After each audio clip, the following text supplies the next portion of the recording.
सालों से खबर लहरिया से रिपोर्टिंग कर रही हूँ। आज मैं चीफ रिपोर्टर हूँ। खबर न्यूज लेटर बन करके पब्लिश हो जाती है, लेकिन बहुत सारी बातें मेरी डायरी के पन्नों तक कैद हैं। अपनी डायरी के पन्ने खोलने और आपके साथ शेयर करने के लिए मैं आ रही हूँ एक नया शो लेकर, चीफ रिपोर्टर की डायरी से। हेलो दोस्तों, मैं हूँ मीरा। मेरे शो चीफ रिपोर्टर की डायरी से के 54वें एपिसोड में आपका बहुत बहुत स्वागत है। मैं हाजिर हूँ एक नए अनुभव के साथ। तो साथियों, बांदा जिले का कठार पंप कैनाल का मामला एक ऐसा मामला है जो चुनाव आते ही एक चर्चा का विषय बन जाता है, चुनावी मुद्दा बन जाता है। लेकिन चुनाव नतीजा आने के बाद वही मुद्दा अगले चुनाव के लिए फाइलों में रिकॉर्ड करके रख लिया जाता है।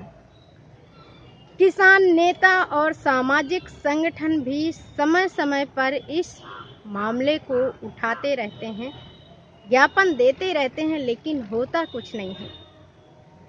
मेरे मन में कई बारी इस मुद्दे को कवरेज करने के लिए आया, लेकिन मुझे लग रहा था कि जब इसमें कोई कार्रवाई ही नहीं होती है तो इसमें मीडिया कवरेज कैसे की जाए।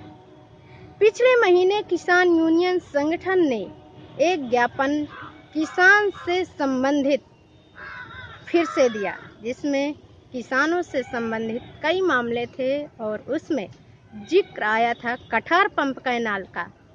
तभी मैंने ठान लिया था कि इस मुद्दे का कवरेज अब करना ही चाहिए। बांदा से लगभग 80 किलोमीटर दूर बसे कठार गांव जाने के लिए मैंने 2 साधन बदले, फिर 3 किलोमीटर का रास्ता पैदल भी किया। गांव के मोड़ पर मैं जैसे ही बस से उतरी, देखती हूँ कि गांव का रास्ता ऊबड़ खाबड़ है। गांव जाने वाला रास्ता काफी ऊंचा था। मैं उसकी ऊंचाई पार करते हुए जब नीचे उतरी तो देखती हूँ कि 2-3 लोग मोटरसाइकिल से और बैलगाड़ी से आ रहे थे। मुझे देख करके थोड़ा हैरान रहे थे, पूछने लगे कौन है, कहाँ से आए हैं, कहाँ जाना है।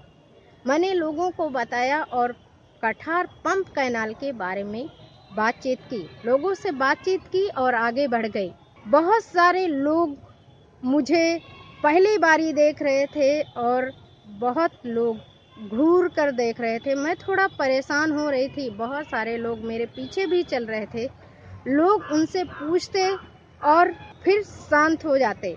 मुझे देख करके थोड़ी हैरानी हो रही थी, गुस्सा भी आ रही थी, लेकिन मैं ये सोचकर शांत हो रही थी कि ये उनका पूछना जायज भी है, क्योंकि वह पहली बार किसी ऐसे व्यक्ति को, वो भी मीडिया के व्यक्ति को गांव में देख रहे थे। मैं पंप कैनाल के पास पहुंच गई। वहां पर बहुत सारे लोग इकट्ठा हो गए। बहुत सारे लोगों ने बताया कि उन्होंने काम इस पंप कैनाल में किया है। ढाह गिरने से कई मजदूर वहां पर दब गए थे। उनका इलाज तो कराया ही नहीं, आज तक उनकी मजदूरी भी नहीं दी गई। और ऐसे भी लोग वहां पर मौजूद थे जिन्होंने इसके लिए, यानी पंप कैनाल के लिए अपनी बहुत सारी जमीन दी थी, बेची थी, और लोगों की जमीन को नहर खोदकर बर्बाद कर दिया गया था।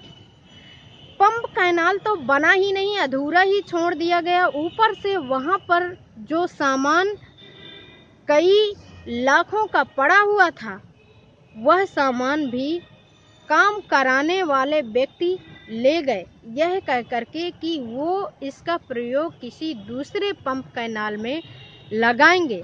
अब इसकी हकीकत तो वो ही जाने कि उस सामान का उन्होंने क्या किया।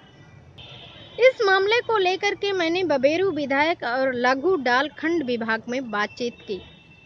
दोनों जगह मुझे सही जानकारी नहीं मिली। उन्होंने इस मामले में ज़्यादा बातचीत नहीं की। हाँ, ये ज़रूर कहा कि लखनपुर गांव में विंध्यवासिनी पंप कैनाल के नाम से एक पंप कैनाल बनने को प्रस्तावित है। मुझे ऐसे महसूस हुआ कि उन्होंने जानबूझ करके इसमें ज़्यादा बातचीत नहीं की। मैं ये जानने की कोशिश कर रही थी कि अगर कठार पंप कैनाल बना ही नहीं, अधूरा पड़ा हुआ है, तो आखिरकार इसका बजट कहाँ गया, और इस मामले में विभाग ने क्यों कोई कार्रवाई नहीं की। क्यों विधायक को और विभाग को इसकी जानकारी नहीं है। Short 5 take 1। तो साथियों, एक बहुत ज़रूरी सूचना ये है कि मेरा ये शो अब नए अवतार में, नए लुक में बदल करके आपको देखने को मिलेगा, वो भी बहुत जल्द। तो मेरी तरफ से सभी को गणतंत्र दिवस की हार्दिक शुभकामनाएं।